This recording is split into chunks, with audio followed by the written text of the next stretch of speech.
The hospital room smelled like disinfectant and sorrow. 9-year-old Amara sat beside her grandmother's bed, holding a wrinkled hand that had once been strong enough to carry her on tired shoulders. Grandmother Nia was dying. The cancer had spread too fast, too far, and everyone knew these were her final days. Amara didn't cry anymore because she had no tears left. She just sat there, watching the woman who raised her slip away, breath by breath. Nia's eyes flickered open. Her voice came out as a whisper, barely audible above the beeping machines. "Amara, my sweet girl, come closer." Amara leaned in, her small face inches from her grandmother's. "There's something I need to tell you. Something I should have told you years ago." The old woman's hand trembled as she reached for a small wooden box on the nightstand. Inside was a folded piece of paper, yellowed with age. "Your mother didn't die, child. She's alive." The words hit Amara like a physical blow. Her whole life she'd been told her mother died giving birth to her. She carried that guilt like a stone in her chest, believing she was the reason her mother was gone. Now grandmother Nia was saying it was all a lie. "Where is she?" Amara's voice cracked. "Why did she leave me?" Grandmother Nia coughed, her whole body shaking with the effort. "She didn't want to leave you, baby. She had to. Your father, Amara's real father, he was a dangerous man, a criminal. He hurt your mother, beat her, threatened to kill her. When she got pregnant with you, she knew she had to run. She gave birth to you in secret, brought you to me, and then she disappeared. She changed her name, her whole life, to protect you. If your father ever found her, he would have found you too. And she couldn't let that happen." Amara's mind spun. None of this made sense. "But where is she now? How do you know she's alive?" Nia pressed the paper into Amara's hand. "This is the last address I have. She sent it to me 5 years ago, told me she was safe, that she'd made a new life. She married a good man, a wealthy man who could protect her. She has other children now, but she never forgot you, Amara. Never." The machines beeped faster. Grandmother Nia's breathing became labored. "Promise me something, child. Promise me you'll find her. Tell her I kept you safe, just like I promised. Tell her—" The words faded into a final exhale. Just like that, Grandmother Nia was gone, and Amara was completely alone in the world. 3 days after the funeral, Amara stood outside the address written on that paper. It wasn't just a house, it was a mansion, the kind she'd only seen in movies. Tall iron gates, perfectly trimmed gardens, fountains that sparkled in the afternoon sun. This was where her mother lived. Behind these walls was the woman who gave birth to her, the woman who abandoned her, the woman Grandmother Nia said still loved her. Amara's heart pounded as she slipped through a gap in the hedge, too small for the security cameras to catch. She was good at being invisible. Years of living in poverty had taught her how to move through spaces without being noticed. She made her way across the lawn, staying low until she reached a large window. Inside, she could see people moving around, preparing for some kind of event. Waiters in white jackets carried trays of expensive food.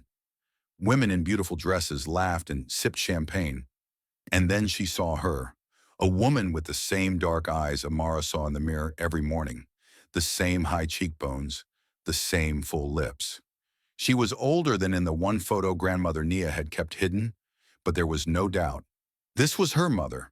The woman wore a cream-colored dress that probably cost more than everything Amara had ever owned. She held the hand of a small boy, maybe 4 years old, and laughed at something a tall man in an expensive suit was saying. That must be the billionaire husband. That must be her new family. Amara felt something break inside her chest. Her mother looked happy, genuinely happy, like she'd never spent a single moment thinking about the daughter she left behind, like Amara had never existed at all. Before she could stop herself, Amara's hand pressed against the glass. The sound was soft, but in the quiet moment between conversations, it was enough. Her mother's head turned. Their eyes met through the window. For 3 long seconds, the world stopped spinning. Recognition flashed across the woman's face, followed by shock, then something that looked like terror. The woman, whose name Amara would later learn was Thandiwi, stumbled backward. The champagne glass slipped from her hand and shattered on the marble floor. Everyone in the room turned to look at her. The tall man, her husband, rushed to her side. "Darling, what's wrong?" But Thandiwe couldn't speak. She just stared at the window where Amara had been standing. But Amara was already running. She didn't get far. Strong hands caught her before she reached the gate. A security guard, broad-shouldered and stern-faced, held her firmly by the arm. "What are you doing here, kid? This is private property." Amara struggled, but it was useless. Within minutes, she was being marched back to the mansion, back to face the mother who looked at her like she was a ghost. They brought her into a private study, away from the party guests. Thandiwe stood by the window, her back to Amara, shoulders shaking. The billionaire husband, whose name was Kwame, looked confused and concerned. "Thandiwe, who is this child? Do you know her?" Thandiwe turned slowly. Her face was streaked with tears, her carefully applied makeup running in dark rivers down her cheeks. "I don't know what you're talking about," she said, but her voice betrayed her. It trembled with the weight of the lie. "I've never seen this girl before." Amara felt rage boil up inside her, hot and desperate. "You're lying.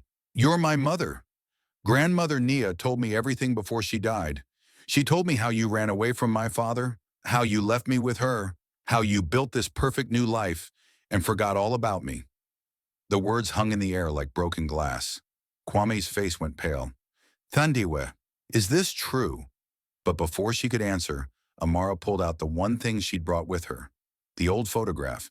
It showed a younger Thandiwe, maybe 19 years old, holding a newborn baby wrapped in a yellow blanket. On the back, in faded ink, were the words, "Amara, my firstborn, I will always love you." Kwame took the photo from Amara's shaking hand.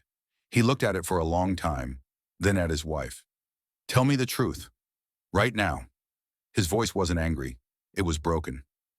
Thandiwe collapsed into a chair, her whole body folding in on itself like she'd been carrying this weight for too long, and finally couldn't hold it anymore. "Her name is Amara," she whispered. "She's my daughter, my first child, and everything she said is true." The story came out in broken pieces, interrupted by sobs and long silences. Thandiwe had been 17 when she met Amara's father, a man named Jabari. He'd seemed charming at first, romantic even. But after they moved in together, everything changed. The beating started small, a slap here, a shove there. Then they got worse, much worse. By the time Thandiwe realized she was pregnant, she was already trapped. "I tried to leave," Thandiwe said, her voice hollow. "3 times I tried. Each time he found me. Each time the punishment was worse. He told me if I ever left again, he would kill me and the baby. I believed him. I'd seen what he was capable of." She gave birth to Amara in a free clinic, too afraid to go to a real hospital where Jabari might find them. For 2 years, she lived in constant fear, watching her daughter grow, while knowing every day could be their last. Then one night, Jabari got arrested, not for what he did to me, but for something else, armed robbery. They gave him 5 years. I knew it was my only chance. Thandiwe had taken Amara to her mother, grandmother Nia, and begged her to keep the baby safe. I couldn't take her with me. Jabari had friends, dangerous people who would be looking for me. If they found me and Amara together, they would tell him. He would kill us both once he got out. So I left. I changed my name, moved to a different city, started completely over. I got a job, worked my way up, eventually met Kwame at a business conference. I thought I could bury the past. I thought I could protect Amara by staying away. Kwame stood frozen, processing everything. "You have a daughter," he said quietly. "All these years, and you never told me." There was hurt in his voice, but also something else. Understanding, maybe, or the beginning of it. Amara felt tears streaming down her own face now.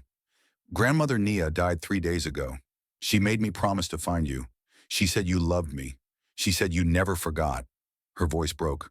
"But you look so happy here. You have a new family. You don't need me." Thandiwe crossed the room so fast Amara didn't have time to step back. She pulled her daughter into her arms, holding her with a desperation that felt like drowning and breathing at the same time. "I never stopped thinking about you," she sobbed into Amara's hair. "Not for one single day. I dreamed about you every night. Wondered if you were safe, if you were happy, if you hated me for leaving.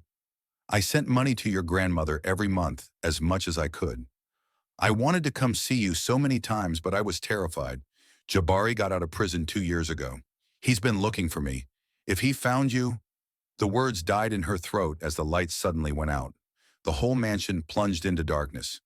Kwame's phone buzzed. He looked at the screen and his face went white. The security system is down. All of it. Gates, cameras, everything.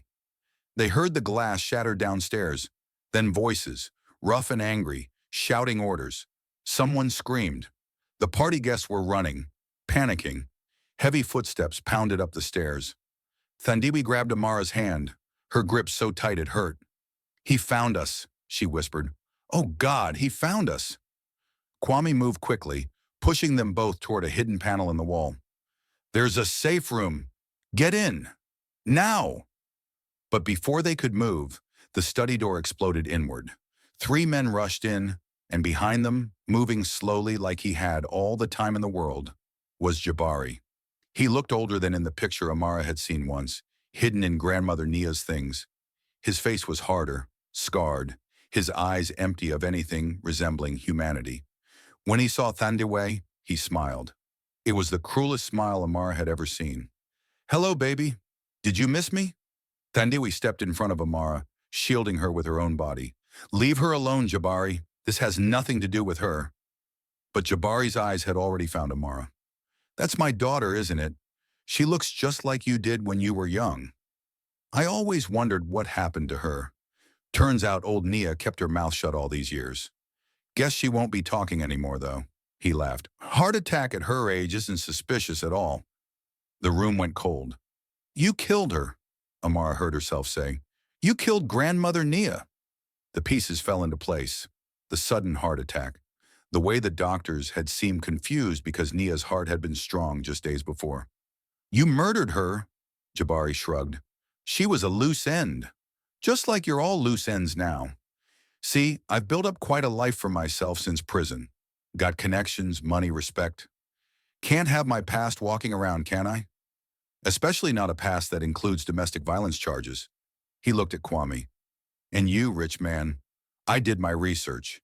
Billionaire tech genius, philanthropist, family man. I bet your shareholders would pay a lot of money to keep this scandal quiet. My ex-girlfriend, your wife, our secret daughter. Makes quite a story." Kwame's voice was steady despite the gun pointed at his chest. "You want money? I'll give you money. Whatever you want. Just leave them alone." But they all knew that wasn't going to happen. Jabari hadn't come for money. He'd come to erase his past completely. What happened next happened so fast it was almost a blur. Thandiwe grabbed a heavy bookend from the desk and swung it at the nearest man. Kwame lunged at Jabari. Amara ran, not away, but toward the panic button she'd seen Kwame eyeing earlier, hidden under the desk. She slammed her hand on it just as gunshots rang out. The sound was deafening. Amara felt hands grab her, pulling her down behind the desk. It was Kwame, blood streaming from a cut on his forehead, but alive. They could hear sirens now, close and getting closer. Jabari's men were shouting, panicking. The security company must have gotten the alert. But where was Thandiwe? Amara's heart stopped when she saw her mother on the floor, clutching her side, red spreading across the cream-colored dress. Jabari stood over her, gun raised for the final shot. "Should have stayed gone," he said. "No!" Amara didn't think. She just moved. She threw herself between the gun and her mother, her small body shielding Thandiwe's, her arms spread wide. "You'll have to kill me first." For a moment, Jabari hesitated. Maybe he saw something of himself in Amara's eyes. Maybe he saw the daughter he could have had if he'd been a different man. Or maybe he just saw another obstacle to eliminate. His finger tightened on the trigger. The shot never came. Police burst through the door, weapons drawn, shouting commands. Jabari's men dropped their guns immediately, hands up. But Jabari kept his weapon pointed at Amara for 3 long seconds, before finally slowly lowering it. He looked at Thandiwe, bleeding on the floor, then at the daughter he'd never known, standing brave and defiant. "You're just like your mother," he said quietly. "That's not a compliment." Then the police had him on the ground, and it was over. The hospital was becoming familiar to Amara. She'd spent so much time in one watching grandmother Nia die, and now here she was again, waiting to see if her mother would live. The bullet had missed all the vital organs, the doctor said. Thandiwe would recover. She was lucky. Kwame sat beside Amara in the waiting room, a bandage across his forehead. His son, Amara's half-brother, was asleep in his lap. His daughter, Amara's half-sister, was with relatives too young to understand what had happened. "What happens now?" Amara asked quietly. Kwame was quiet for a long time. "That depends on you," he finally said, "and your mother, and what everyone wants." He looked down at her, this fierce little girl who'd thrown herself in front of a gun for a mother she barely knew. "But if you're asking what I want you to come home, to our home, your mother's home, your home, if you'll have it." "She has another family now," Amara said. "You, the kids. I'm just a reminder of her past, a complication." But even as she said it, she didn't quite believe it. Not after seeing the way Thandiwe had looked at her. Not after hearing the truth. "You're not a complication," Kwame said firmly. "You're her daughter. You're brave and strong, and you loved your grandmother enough to keep a promise even when it was terrifying. That's not a complication. That's family." When they finally let Amara into Thandiwe's room, her mother was awake, pale but smiling. "Come here, baby girl," she whispered. Amara approached slowly, afraid that if she moved too fast, this moment would shatter like glass. Thandiwe reached out and took her hand. "I'm so sorry for everything, for leaving you, for not being there, for all the years we lost. I thought I was protecting you by staying away, but all I did was hurt us both." "Grandmother Nia said you did what you had to do," Amara said softly. "She said you were brave." She paused, then added, "I think she was right."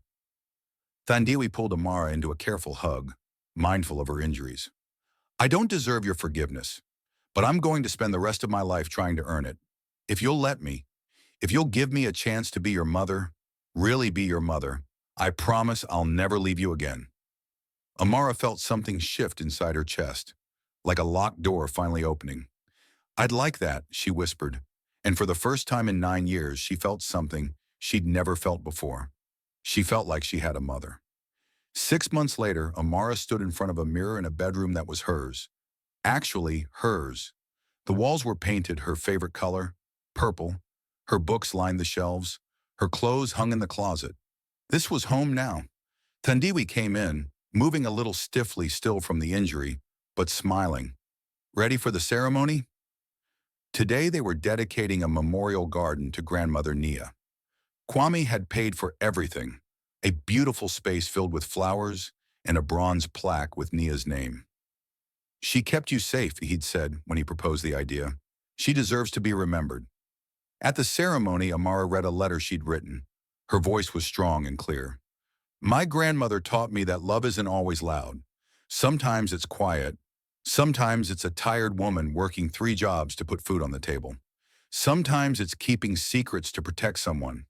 Sometimes it's letting go so someone else can be safe. She loved my mother enough to keep me when my mother had to run.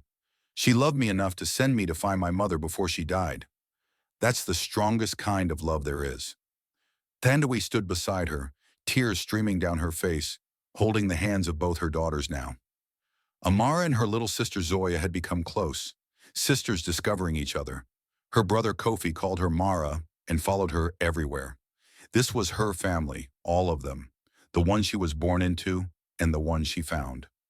After the ceremony, as everyone gathered for the reception, Amara stood alone for a moment in front of Grandmother Nia's plaque.